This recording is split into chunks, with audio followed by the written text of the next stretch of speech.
Hi, and welcome to Module 2.1 for Website Design.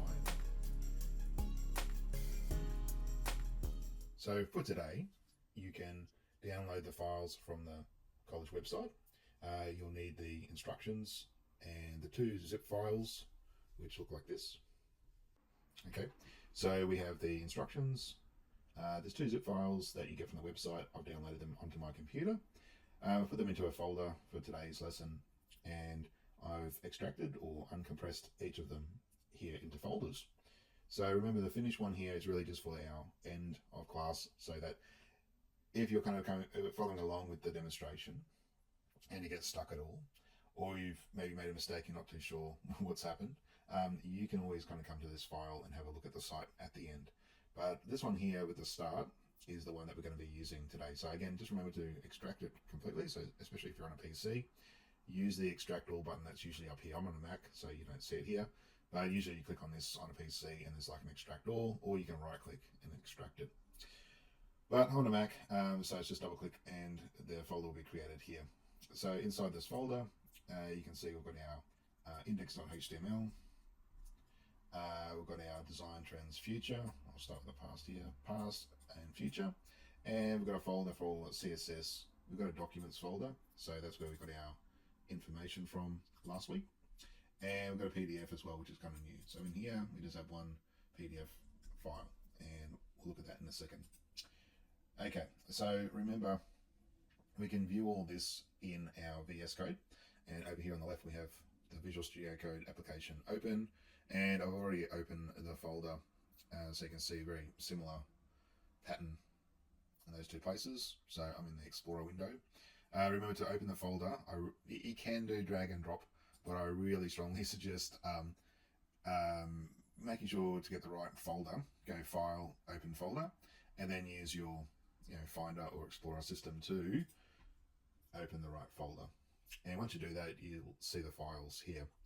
I strongly encourage, before you kind of open the folder, just to clean up any tabs across the top that you've had open from the last session. I think that every session you do, just close off the previous ones if you're kind of opening up, after doing some coding, or even like once you kind of finish coding, clean it up, so you don't get confused between, different files from different lessons.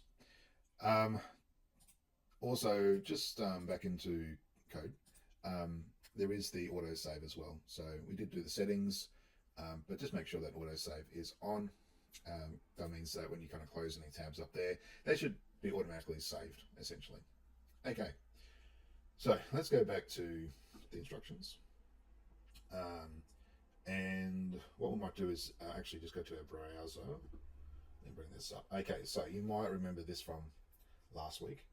This is kind of where we finished up on after lesson 1.3, where when we did the demo files, we added some CSS. So we kind of created in our case here, a blue background with some kind of reddish text. I think there's some gray text there as well.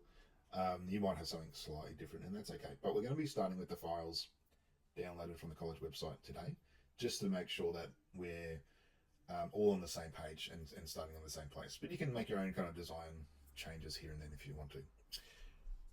Okay, so now we'll go back to our instructions, and over here in my VS Code, I'm going to click on the index.html. Remember, that's our home page, and we're going to look at our semantic styles. So just look, I'm going to clean that up a little bit.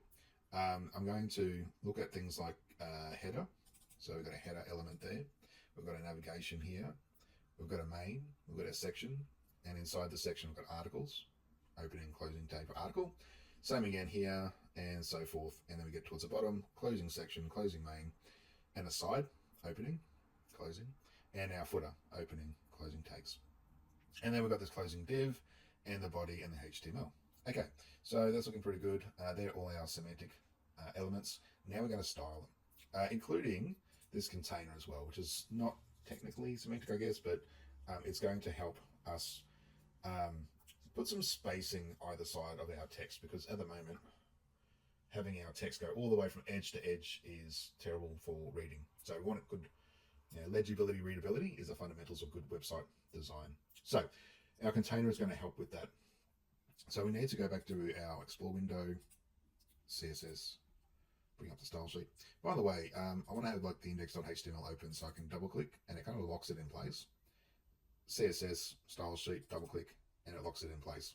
If I just click on something once, it italicizes it up here. And when I go back to, say, style sheet, what should I go back to this one here, so index,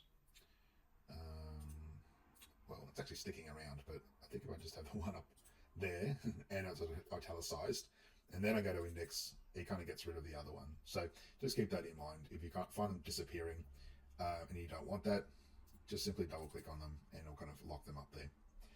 Okay, so let's do the container, and I might make this a bit bigger. So we're wanting to put a div container. So I'm just looking through the CS code. We don't have a div container for a selector at the moment. Let's just put a line down here. Yeah, it's going to clean up a little bit. And I'm going to put a div. Okay, and container. Now, container is, it could be anything. Container, the word could be like purple elephant or something like that. So in our case, we can see it kind of match up to our div here with the word container. Now, I'm just going to copy this code. You can type it out. It's good practice to type it out, but I'm just going to paste it in there just for brevity. And I'm just going to clean it up a little bit. Let me do this one. Okay, so we've got our background. In this case, it's giving us a color. This is a bit of a shortcut, I guess. Technically, it should be background dash color, but because you know, developers or people who code want to kind of make things shorter and abbreviate, we can just use background as a bit of a catch-all. But technically, it should be background dash color if it's just the color. But this will work. Then we have this width. So this is going to be the key to the container. This 960, which is pixels. Pixel is just kind of like the unit of measurement on screens for the most part.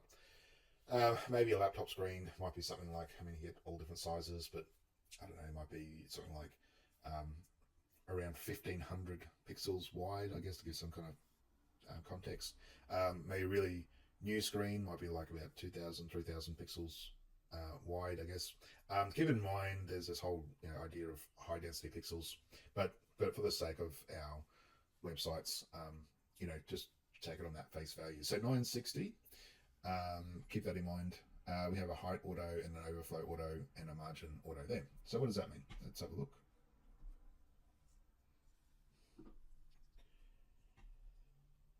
Refresh.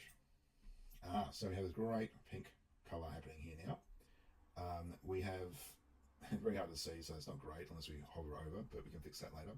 So it's put essentially like spacing on the left and the right of our design. So if we kind of come out a bit more, we can see kind of this stays the same and this kind of grows. All right, so that 960 pixels is from the left of the pink to the right of the pink, just to give you some idea. Height auto, don't generally use that, but we're going to come back to that maybe a little bit later.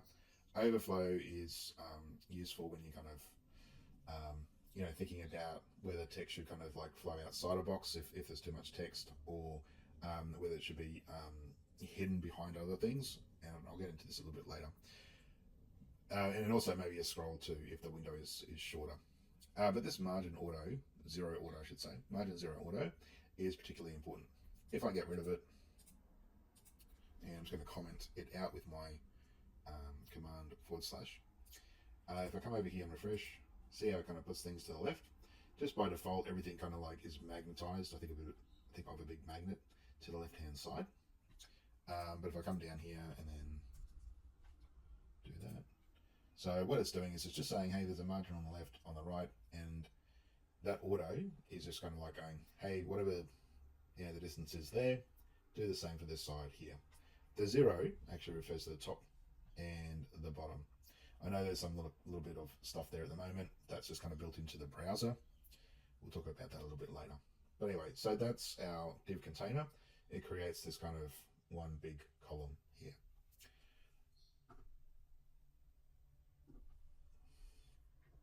Okay, going down, we're going to modify our header. And again, it's good practice if you can type this in, but I'm just copying and pasting just to kind of keep this video kind of short. So with the header width there, let's refresh. So now we have a brilliant yellow background. The width is still 960, so from there to there.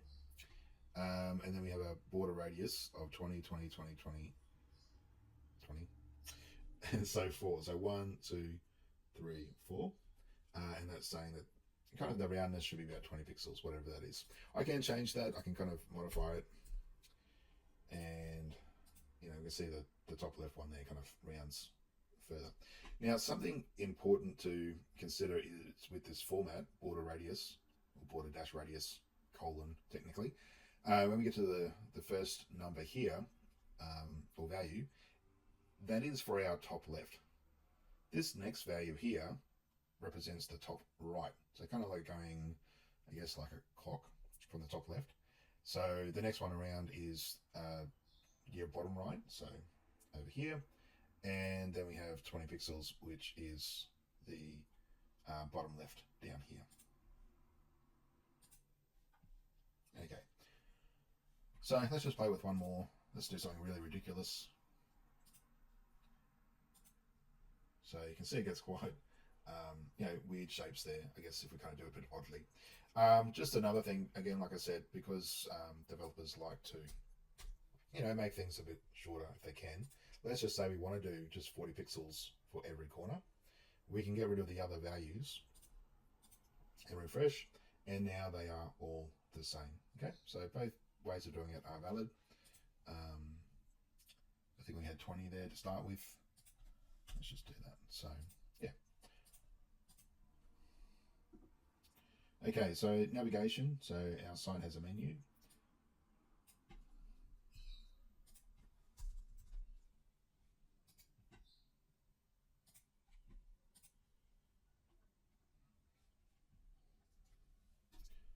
And you can see our code has some comments up here. So you should really aim to do this yourself once you kind of start putting your own selectors in, because it helps you find things later on, makes things a lot easier for your future self. So navigation, which is at the moment these bullet points here. So let's refresh. Cool. So you can see it just puts a white background, just using the conventional white name built into the W3 standards. Just to recap, with the color up here, with that kind of pink one up here and also the green one up there, it's using something called RGB. There's a few ways we can kind of identify colors. If I click on that little pink swatch there, oops, keeps on flicking off for me for some reason. There we go. So we can see we can actually kind of click and drag on this little kind of swatch here, and it changes the values up there. So RGB, red, green, and blue, and they're the values. It goes from 0 up to 255, so 256 values technically. So red, green, and blue values in there. So yeah, that's what those numbers mean, and just put that in that format. Okay, so with the navigation, it's also got a width of 960 pixels wide, and it's got a font size of 15. We can play around with that. Something ridiculous, 30. Okay, so you can see it's quite big there. And I changed the pink background. I might just kind of back that off a bit. Keep it pink. There we go. Okay, so let's just go back to 15. So again, pixels is a screen unit of measurement. You're going to get different measurements of text later on, but for the moment, the 15 pixels will work. Okay, so then we go down to main. So remember, this is our semantic element.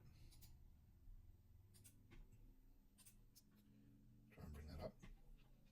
So this one, we're looking at a width of 600 and a background of like a bit of a blue and a minimum height of auto. And we'll kind of touch on this later on. But with that kind of powder blue there, we can see it's not a name and it's not RGB. It's a hexadecimal value.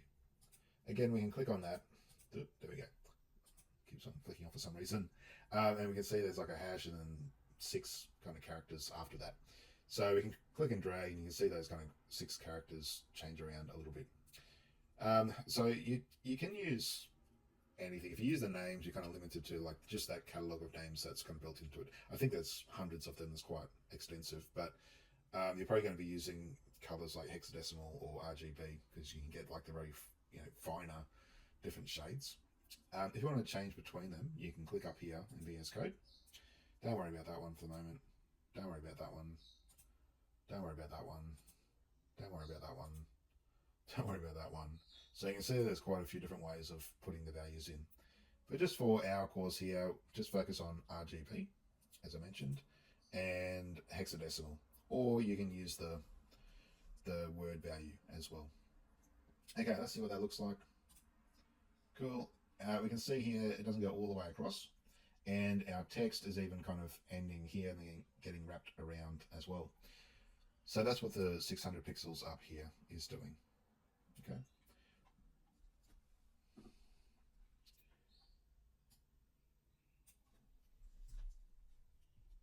A little bigger so you can see it. So the aside. So again, pasting it in. And I'm just going to format it again, make it a little bit easier to read. So now we're looking at a width of 360 pixels. Got a background of purple and a border of green. Now this is specifying green color. The space actually means something. It's kind of separating the color from this next value. So that is a dotted value. And it's got a space and then 5 pixels. So that border, and again, you can find all these things in W3 Schools site as well. Let's just pop over there now, just to kind of. So I'm on w3schools.com, and let's type in CSS borders. Oh, it's already popped up there. Must be popular. So if I kind of scroll down a little bit, it gives me examples. For example, we've got dotted over here. We've got a whole bunch of different options over here as well. They usually have like a little bit of a try yourself button. There we go. You can choose the width here as well, the color, sides, etc. So this is a bit of a shorthand. I'm going to actually just let's do this. Let's just break it down into its kind of basic elements. Am I going to remember that? Dotted 5 pixels.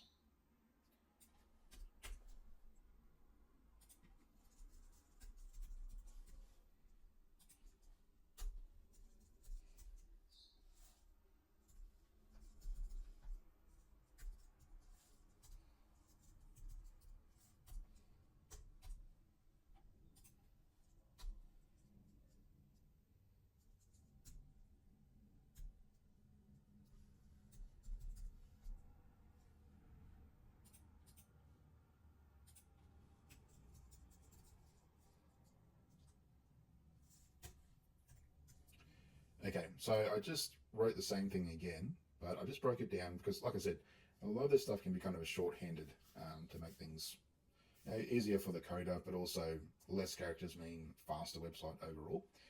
But it might be easier when you're starting to just specify things like this, just so it's maybe a little less confusing until you know how the kind of shorthand works. Anyway, let's just see what it looks like.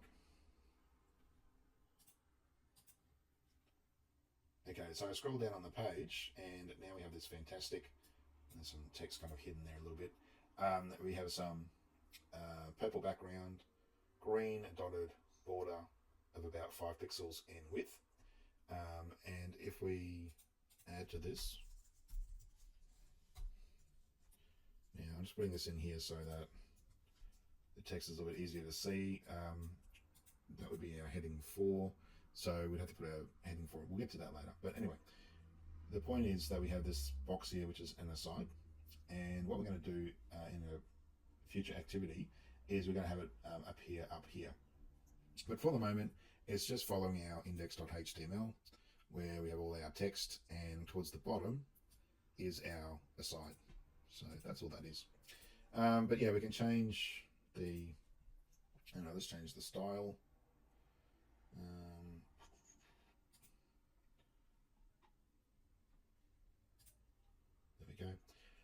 So we're using dotted at the moment. I don't know. Let's choose. Oh, this one looks kind of cool. Outset border. So outset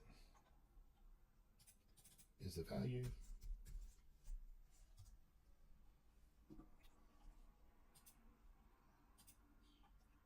Okay, so we can see it kind of shades it a little bit there.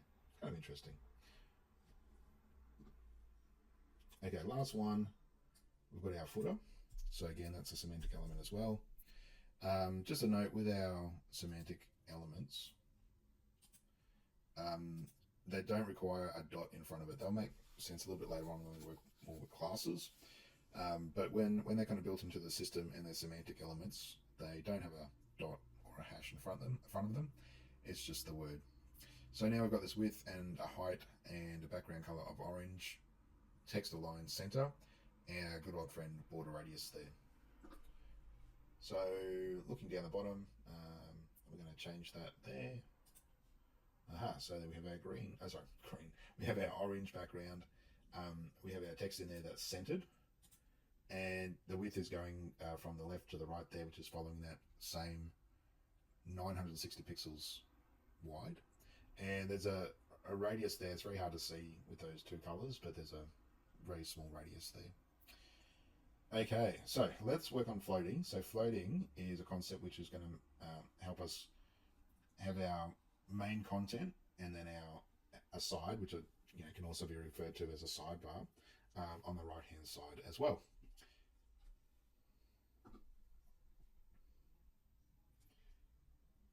Okay, so we need to find our main. So I'm just going to scroll up, try and put it towards the top for you to see easily. So we have our main, we have our width 600 pixels, and what we need to do, and just underneath here, we're going to type in float, and we're going to type in left, and if we have a look at our site and then refresh, it doesn't really change too much. So nothing's really kind of had much of an effect at this stage, because remember, left is the default, so left is kind of built into the web system or standards. What we're going to do is do the aside next. So the aside, we're going to do left as well. So down here, float, left, and let's see what happens. So up here we've got our footer, which is not what we want. We want this to come up to the right. So I'll check, make sure I floated the right thing. Yes, I did. So what is happening? A couple of things. So because we've got this 960 pixels from here to there, the sum of everything inside here and the aside, including the border, needs to kind of make up that amount over here as well. Okay, so there's something else too, but we'll get to that in a second. So thinking about it, yes, we have to do like a little bit of maths. We're looking at our numbers. So our main is 600. Well, first of all, let's think about our container. There we go. So our container is, did I have it there? There we go. So our container is 960 pixels wide. Again, that pink stuff there. If I go back to my main, we can see that's 600 pixels across, that blue bit, and our aside, the purple down here, is 360. So we can use a calculator if we're not great with numbers, and that's okay. But 600 plus 360 is going to be 960. Okay, so look, the maths at this stage kind of adds up to our 960, so it kind of should fit in that space, but there is something else that's kind of blowing out our width a little bit. So if we look at our aside, 360, but we come down here to border width, that 5 pixels. Now, if it's just one value there, it means that 5 pixels is going all around our box here. And that ties into this idea of the box model. So I've got a tab up here somewhere that kind of illustrates it kind of well.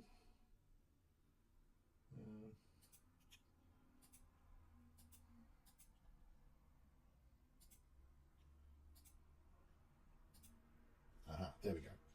So this will tie into our padding a little bit as well. But so this is a concept you should be aware of. It should be in our, well, at least in our material, learning material, the LinkedIn learnings as well. So the content sits in the middle. We then have padding, and then we have our border, and then we have our margin around there. So with the box model, the width, I don't know, it doesn't have it here exactly, but the width actually is the content from there to there. I know it sounds like a little bit silly. You're probably going, hey, why isn't the width from there to there? Well, I guess there's probably pros and cons when they're kind of developing the web standards to what they would kind of call widths and etc. So they kind of came up with this idea that they're going to call it the box model, and it kind of has modified a little bit, but essentially this method kind of will always kind of mean that the width is specified inside this content area. So for our side, it's going to be 360 pixels across. So we've also got a border as well. So what this means is that the border is 5 pixels. So we're going to have to kind of think about this here is 5 pixels. This here is 5 pixels as well. So it's really going to be 360 from here to there, plus 5, plus 5. So really we're looking at a total width of 370 pixels. Okay, so technically from the edge of the green there to the edge of the green over there is 370 pixels, not 360. Okay, easy fix. I know, a lot of maths, but open your calculator. Everyone has them on their phones these days. But we're just going to take off 10 pixels for the aside, and let's have a look. There it goes. It kind of squeezes in there now. So just a note, even though this is on the right hand side, we're floating at the left because this is left, and this will kind of magnetize to the left as well, as long as there's space up there. But we have a problem at the moment where our footer is here when we want it down the bottom there. So let's have a look at what we do next.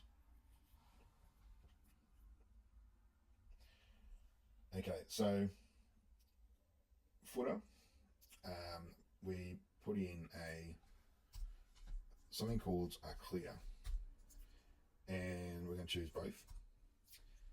And let's go back to our code, or website I should say, refresh, and that fixes it. So see how our footer now nicely slots in down the bottom. So that's great, that's what we're after.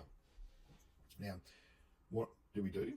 So the footer, the orange part there, we gave it a declaration of clear both. So that's a little bit of a common thing you'll need to do whenever you have two things or more things, I guess. Doesn't have to be just two, it could be more, floating across. So it kind of resets it, I guess is probably a good way of thinking of it. So float, float, and then because this thing kind of tried to get up to the left there, but it couldn't quite do it, so it ended up, the text down here ended up here. So by assigning this clear both to our footer, or it could be anything, it doesn't have to be the footer. It could be a div, it could be anything, as long as it's the next thing after our floats, then it fixes it. It kind of puts it going across there. There is other ways of kind of doing it. There's some more examples on the W3 Schools site. They've got a couple of pages here. So this is the basic. Float none is the default. Float left and then the float right. So none, left and right. If we come to the next, there we go, and yeah, this one here. So we can see it's a little bit more kind of not complicated, but I guess there's another way that they kind of address the clear fix, which is this clear both using an after clear fix class. So it does the same thing, but if we're doing it our way, we put the P class, of clear fix here or something like that with the footer is what we're doing at the moment. So just so you know, there is this probably a little bit more sophisticated way of doing it in the W3 School site, but this works for us because in our index, down here we've got our footer after our main and the aside, and so if we do the clear fix here, it then kind of rectifies the, it kind of puts another kind of invisible line here that it kind of sticks to. Okay. All right. Moving on. Activity 3, navigation. So at the moment, our navigation looks like this. Up here, home, immersive 3D. If we click on home, it doesn't do anything because we're already on the same page. But if we go to design trends, we can go back to home, design trends future. If we click on the immersive 3D, it doesn't do anything at the moment, but if we go to home, we can click on immersive 3D and it takes us down to here. Okay, so we want to kind of style it to look a bit more fancy. Let's go to our instructions. So style sheet, and looking for nav, that's it there. So here it says maroon, but I'm going to keep with my, actually I might change it a little bit just because I think the text color changes a bit later on. Refresh. Let's just stick with that for the moment. So we need to add in this, you know what, I'm going to put all of this in and then I will explain it.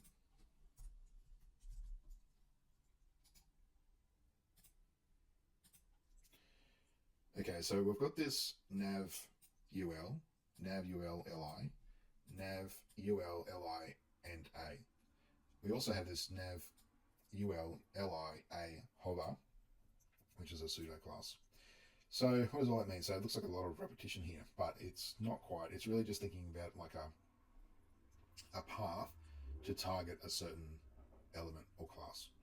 So let's go back up here, nav UL. We have a list type of none and overflow hidden. Let's just go back to our site and think about this. We've got this UL, which is our unordered list. It doesn't have numbers, bullet points, but if we hit our refresh, it kind of creates like a little navigation or horizontally aligns list, I guess, which kind of works for a menu. So a little bit of a trick there, I guess. Okay, so do it this way. So you can see our list items go across this way. It's kind of looks like a menu, but obviously we have like spacing issues to sort out. But looking down here, what we added, so list style type none makes it horizontally aligned. Okay, so this nav UL LI, unordered list and list item, it floats to the left. So it means just everything's kind of getting dragged, magnetized to the left there. We have a, so A is our anchor. So it's these links here that I'm hovering over. Okay, we have a text align center and we have a text decoration of none. Because these are links, originally they had an underline underneath it. So part of the web standards is that the links will have a underline underneath them to represent, hey, to the user, hey, you can click on this. But we want to keep it nice and clean here. So we're going to get rid of that, and we do that by text decoration none. Hover, so the pseudo class there. So A is our element, and then this here is pseudo. So there's a few different types of these, and we'll get to them in a second. But as I roll over, it gives us that kind of different color there. And we can see this color here. I'm just going to comment it out and then refresh.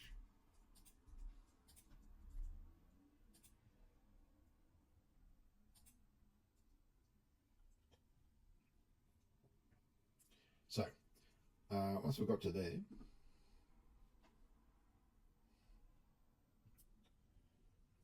we can also have a look at the W3 Schools sites for a little bit more information on like how we can style navigation bars or menus using CSS. So we've got a drop down one here, and we've got like a bit of a horizontal one there. So they all kind of start with the same kind of unordered list in this case, and list items, and then using CSS we can kind of make them horizontal, or they could stay vertical, I guess, but they can style them as well. So plenty of information on the W3 Schools site.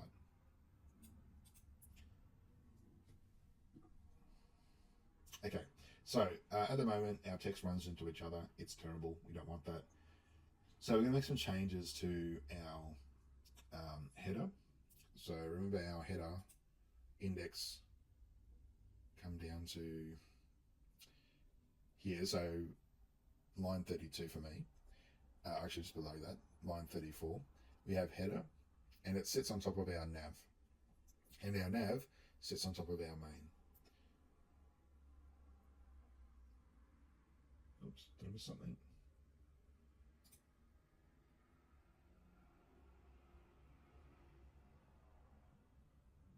Okay. I got ahead of myself a little bit there. So activity 4, margins and padding. Okay, so we're looking at the body selector. So over here, go find body towards the top. There we go. So we've got body up there. Now, as I mentioned earlier, when we had a look at our site, see how we got that little kind of little bit of padding or margin or spacing, let's just call it spacing at the moment, just around the edge there, and there's probably some on the left and right, but you can't see it. So, and down the bottom as well. So what's happening is the browser is kind of putting its own little bit of margin padding around it, just to, if it had no style to work off, and there's text there, you wouldn't be able to read the text very well, because it'd be like bang up against the top of the viewport or the browser. So we need to kind of reset this inbuilt browser's way of kind of adding spacing.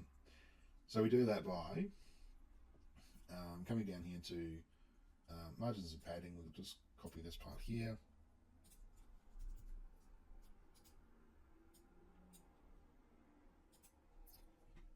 So that zeroes it and gets rid of it up there. So all it's done is said, hey, the margin is going to be 0, and any padding that the browser puts in itself is going to be 0 as well. So just thinking about our box model. So some of this stuff that might have been put in there by the browser, we're just saying, nope, we don't want any of it, because we'll put our own in. So let's start doing some more of that with our other elements. Our header, so in the CSS header, we're going to change that 960 to 920, and let's just see what happens when we do that. So we've got this bit of spacing now, because remember, magnet to the top left here. So pulling this across, and our width is now smaller than our container. So footer is the yellow, sorry, header is the yellow, and that's our container, that pinky bit there. So it's asking us to put in some padding.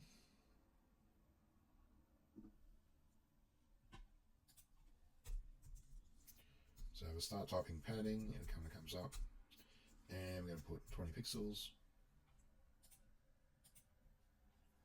Okay, so see here how we have some nicer spacing around here. So that's the padding doing its job. So again, box model, that's our content. You can see the padding exists here. Navigation, let's put some margin in.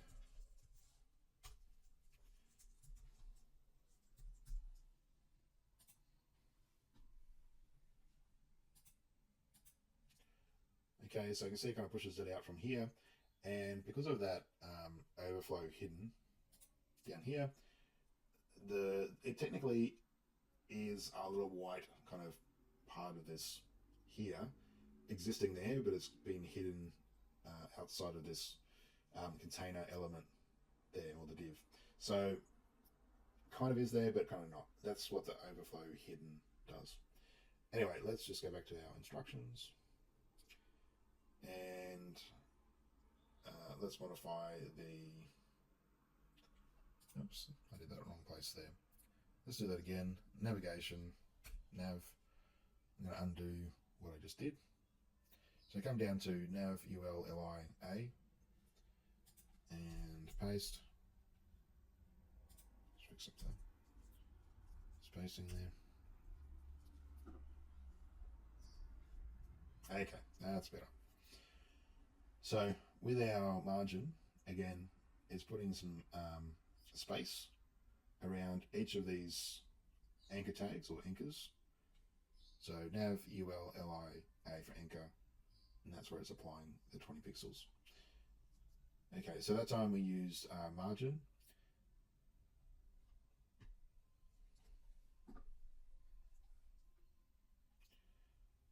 So our main.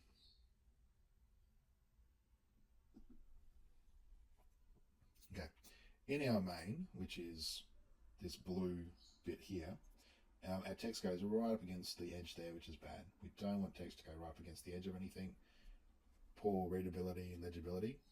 So we're going to put here padding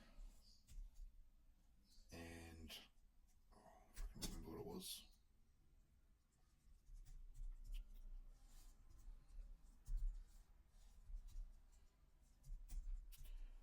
Did I get that right at all? Close.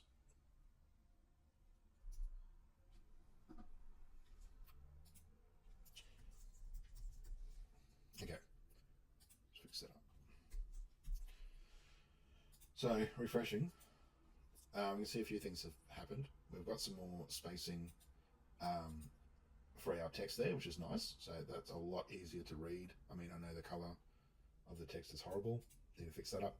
But at least our text is not right up against the edge. So I want to make sure that there is space there. How it's done that is that we've got two numbers here, two values. We've got 0 and 20.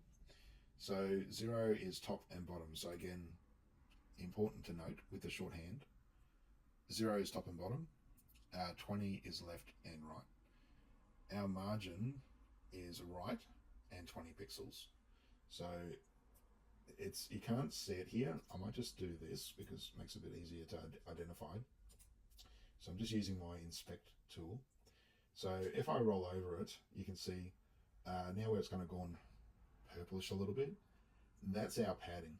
And down here you can actually kind of see the box model illustrated, which is nice to help troubleshoot things. So we can see our padding left and right in purple, and the yellow there is the margin. So just a note, the background color doesn't go into the margin. The background color just goes into our padding. So there's kind of like a bit of a ghost space, I guess, for the margin that you can see there. All right, let's just close that. Okay, but unfortunately our aside has fallen to the wayside.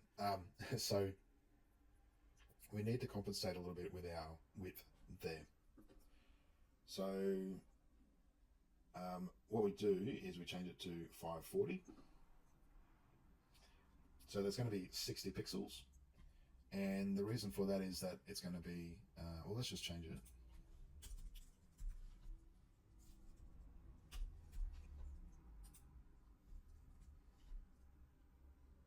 Okay, so it fits in there nicely. So we can see that's our 20 pixel margin there. And we need to kind of think about, yep, 20 pixels. Now there's two 20 pixels here because it's 20 pixels. And it's 20 pixels, and there's 20 pixels. So that's why we had to bring that down by 60 pixels. Just try it a little bit. Don't stress over the maths too much. You know, use a calculator, but otherwise just kind of play around with it a little bit. Like for example, if I kind of just made that 500, you can see that this leaves a little bit of extra space there, so which is 40 pixels. Okay. So what we're going to do now is we're going to consider our other pages which doesn't have the go over there. It doesn't have an aside, so it doesn't have a sidebar. So without the sidebar, we can have this go from here all the way to the right hand side there. So we kind of have to customize it. So we don't have this going all the way across on our index page because we've got a sidebar, but we want to make an exception for these pages. So what we're going to do, we're going to call this like one column. So when it goes from here all the way over here, we're just going to kind of define it as one column. Again, it could be anything, purple elephants. But if we do it this way,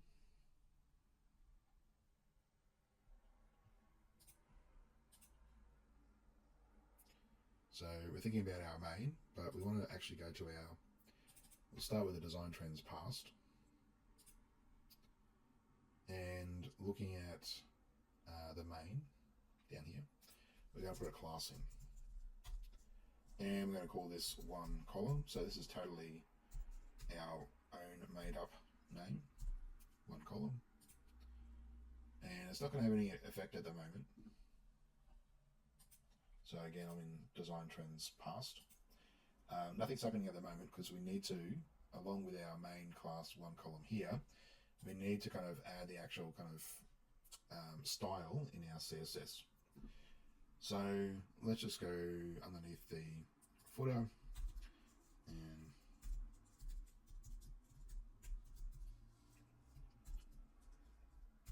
going to create that as a custom styles start. Maybe I might do start.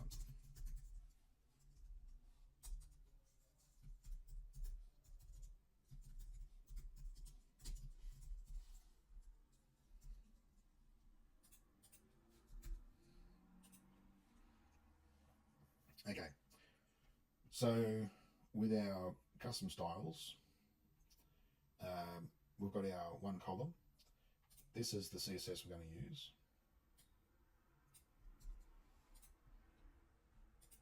And I'm just calling this custom styles because we're finished with our semantics.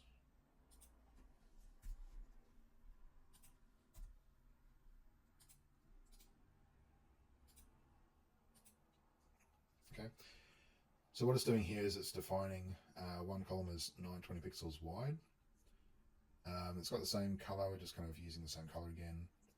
Floating to the left, don't worry about the min order for the moment. Padding and then margin.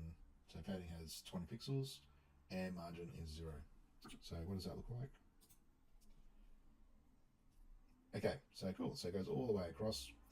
So 920 width because we've got 20 and 20 for our padding, left and right. Nothing up the top, 0 padding top and bottom, and 0 margin all around as well. So there we go. So we can see now we've got our home, and then we've got a slight variation for our past. We also want to do the same for our Design Trends feature, and we simply do that by opening up our future page and finding the main again. So again, this is on our different HTML document, the futures, but we put the same class in. Okay, one column, and there we go. Okay, so this is our custom classes, which are useful. Okay, what else do we need to do?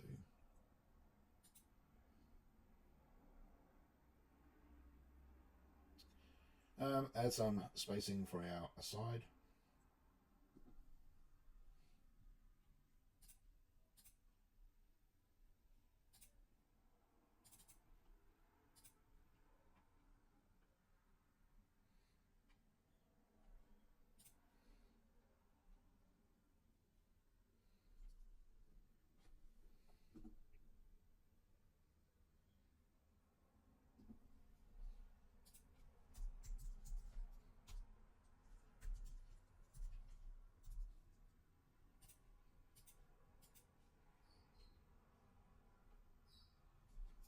So can we guess, even though it's in the instructions, I know, what would we change the width to? So we increased it by 20 pixels either side, so 40 pixels. So let's try 310. And there we go, it pops back up. Footer, let's add some padding at the top of the footer.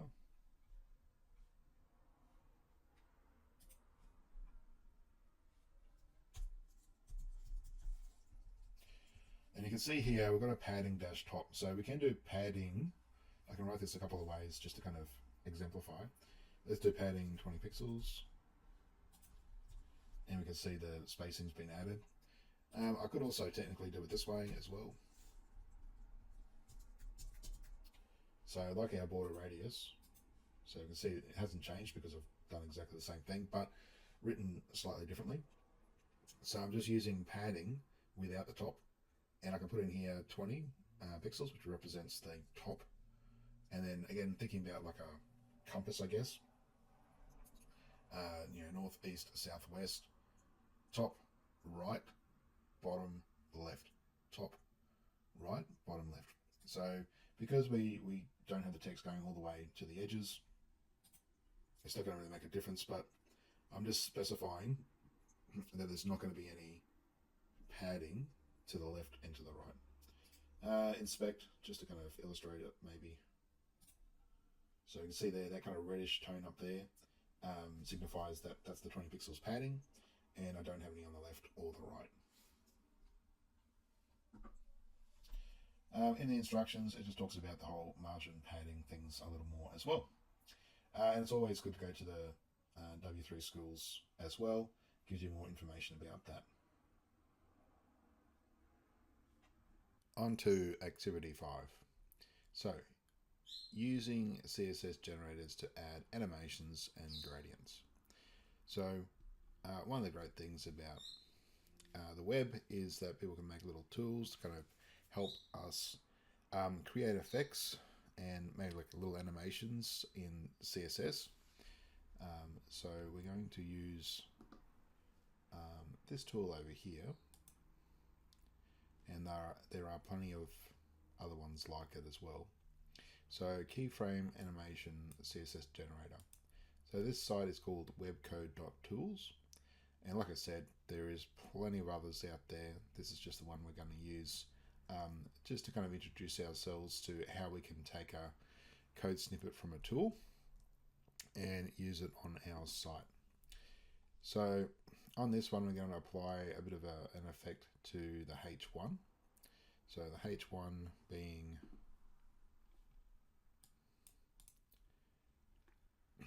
this up here, recent web design trends. And we can see that in our index.html.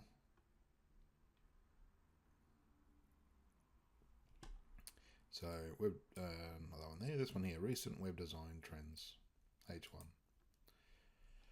So going to our stylesheet.css and finding the H1, so not this one up here, but this one here, we're going to add, and this is going to create an animation. Now we can choose something here, so in this little generator, and a background is not going to work in this instance, so let's just keep it with attention. We can choose blink, bounce bottom, left, right, top. Yeah, let's stick with top. We can customize the name. This is useful if we're doing like multiple animations in our CSS. So maybe I might want to call it my NM1 duration. I'm going to make it a bit longer. Play with the ease, delay. So maybe 2 seconds before it starts. And let's make it happen 3 times. We can change the direction and we can change the fill mode as well. So once you've made your settings or made your changes to the settings, in the code over here, there's 2 things we need to bring across to our CSS. The first one here is this animation declaration, so copy. And we're going to paste it into our H1. And we're going to come down here to our keyframes. And we're just putting it outside our closing curly brace there. Try that again. There we go. So it looks like a lot, but really all it's doing is that CSS is able to have like a bit of a timeline to it. So it's just dictating what's happening over keyframes, which is what you might find in a timeline. But the important things we need to look out for here is that animation, we've got our name, my NM1. It needs to match up with the keyframes, my NM1 as well, or whatever you might have called it. Because you could actually have more than one animation in your site or on your pages, so it's important to make sure those are customized but pair up with each other. Anyway, so going back to our website and refresh. There we go. Cool. So I had a little bit of a delay there because I put 2 seconds as the delay. and it goes for about 3 times. So you can play around with that for whatever settings you like.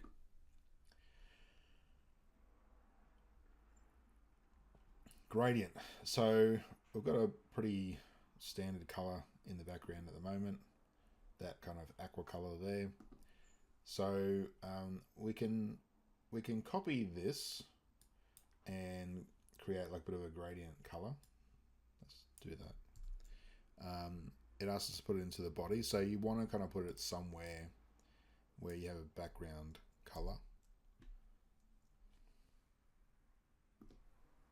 or in this case background, and it's a nice kind of like shade from dark pink to light pink down there. But maybe we might want to try something else. So again, I'm going to use that same site, webcode.tools, but this time I'm going to come down to background gradient, and I'm going to just move this around and just pick another kind of color scheme.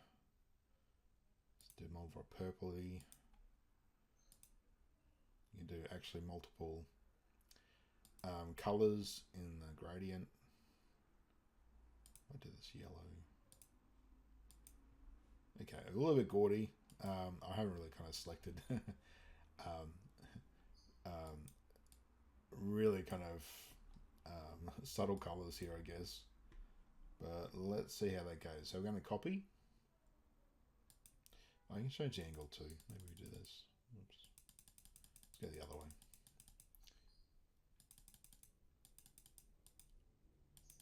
Yep, it needs to go all the other way. 270.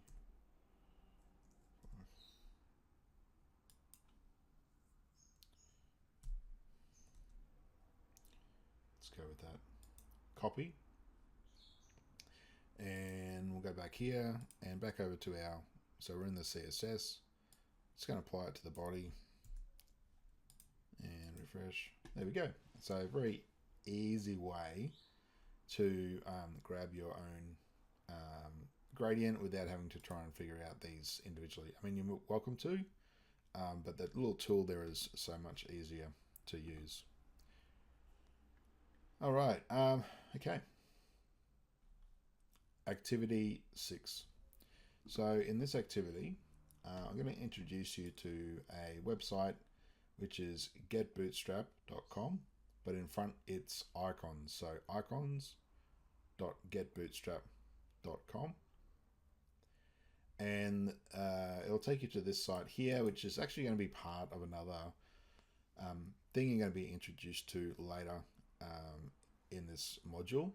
But for the moment, we're just going to be looking at these things called Bootstrap icons. Don't worry what Bootstrap means at the moment, but it's a free resource we can use to find icons. Now, I think the instructions, they ask us for Instagram, so we'll keep with that. But you can choose maybe like Facebook, or not too many people choose Facebook these days, but it's definitely valid, but maybe TikTok or something like that. So we're going to look for Instagram. There's a little search here. And I'm going to click on Instagram. So we've got that little kind of camera icon we know from Instagram. Down here where it's got the I class, BI Instagram, and then I element there, we're going to copy.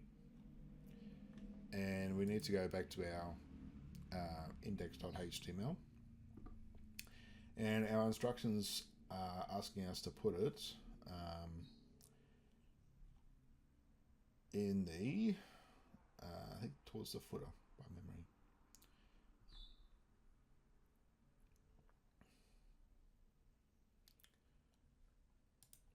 Okay.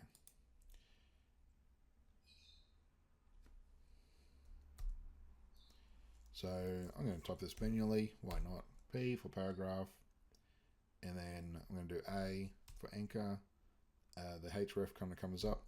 So you're probably best off here. I'm going to type the address in, but you're better off copying it directly from the website to make sure that there's no mistakes. It has been known that like a slight misspelling or something can go to a completely different site. So let me make sure that I got that right. Instagram, that looks correct. And we're going to do a target. And remember, our target blank is to a new page. And between the anchor tags, so A and A, right there, I'm going to paste. And that's going to be my Instagram icon that is going to be coming from the Bootstrap site. But something we need to do first, or something we need to make sure that is done, is that we can put these all over our website and pages, but at the moment, our browser doesn't know how to get this. It's like a little file, like a little font kind of thing for the actual icon. So to do that, we need to go back to the Bootstrap icons, and if we scroll down a little bit, over here it's got this CDN thing here. It's just basically a place where a lot of stuff is stored online. It's got a link. We're going to copy that link. We're going to go back to our HTML. Now this can be the index, but any other pages you have, you need to apply it as well. And I'm going to put it here, but we can kind of put it anywhere, but we just need to make sure that the custom styles, our style sheet, is right at the bottom of our head. So that's important. But otherwise, I'm going to put it there. I'm going to be a good web designer, and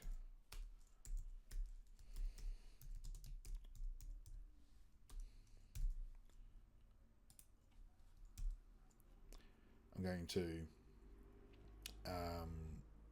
put a comment in there. And what all this is doing is that it's linking to a place on the web somewhere out there in server land, this file that has the Bootstrap actual, like the physical little icon that our website will use.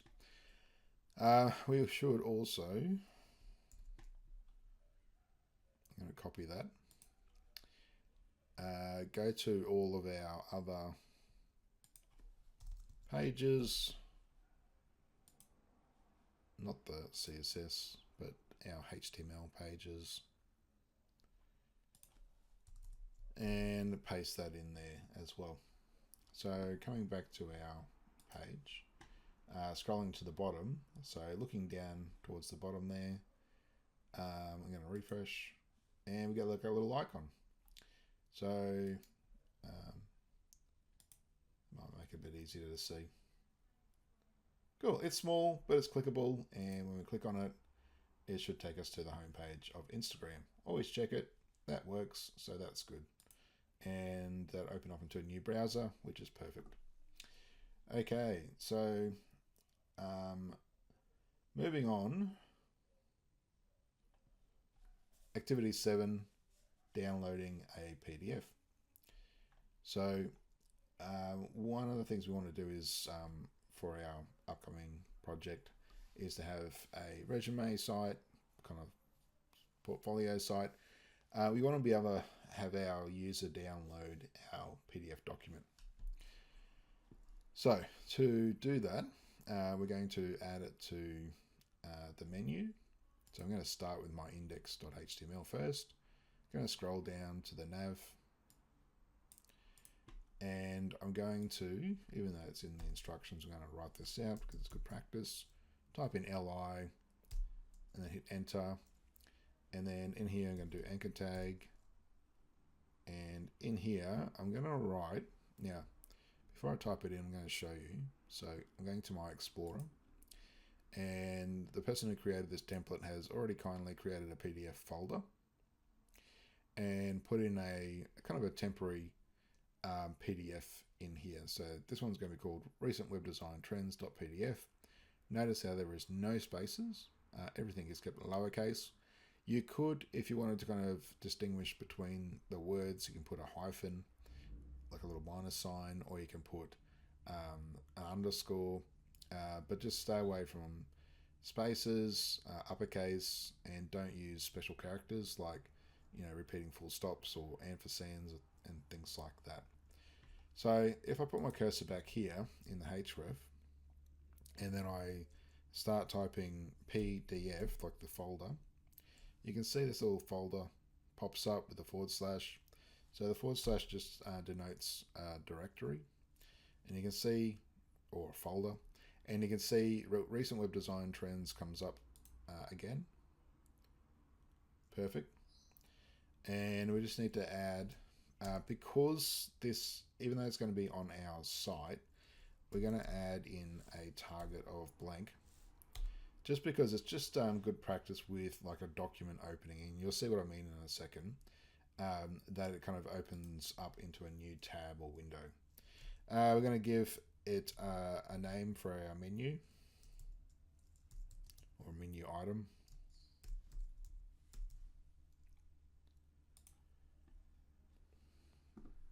Alright, so we're done.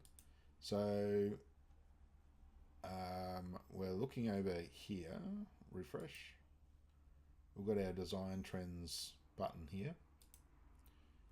Perfect, and it comes to, actually I just realized just looking at the version, that was the final one, but that's okay.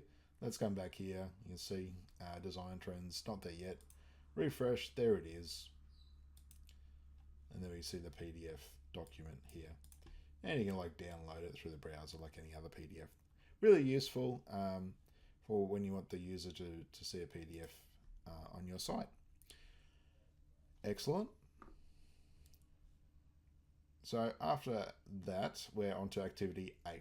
So we're almost at the end, and it looks like we've skipped to activity 10 down here. But I'm going to combine 8 and what would be 9 together, because what we're looking at here is validating the HTML, which we've done, but also the CSS as well, which you kind of briefly looked at last time, but I'm going to go through that again. So let's go to our browser, and up here I have our validate sites here in my little group there. So this here, we can validate our HTML. So this one here validates HTML, etc. We can paste it in here. We've done that before. Yep. So let's just do that again. Index.html, make it cleaner. And I'm going to go up to the menu selection, and I'm going to go select all.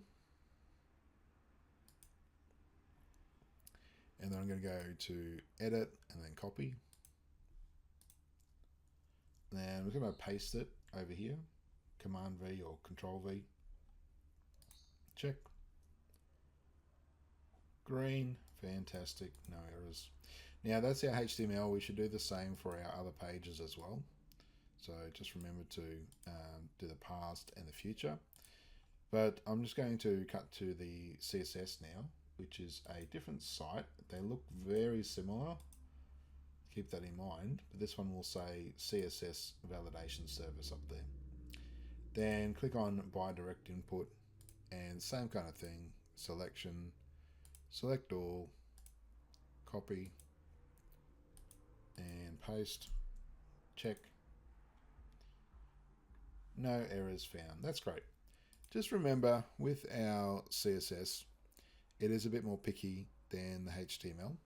So you may have like things like, say, I just deleted it now, the semicolon at the end, which kind of cascades some kind of errors down here. You can see they're kind of picked up in this little kind of error window, so where the little cross is down there. I click on that.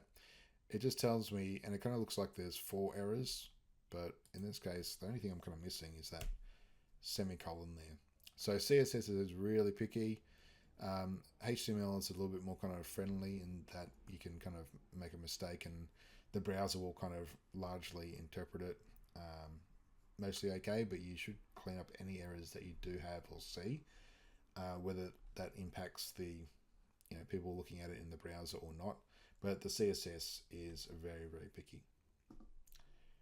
Okay, that's it for our demo.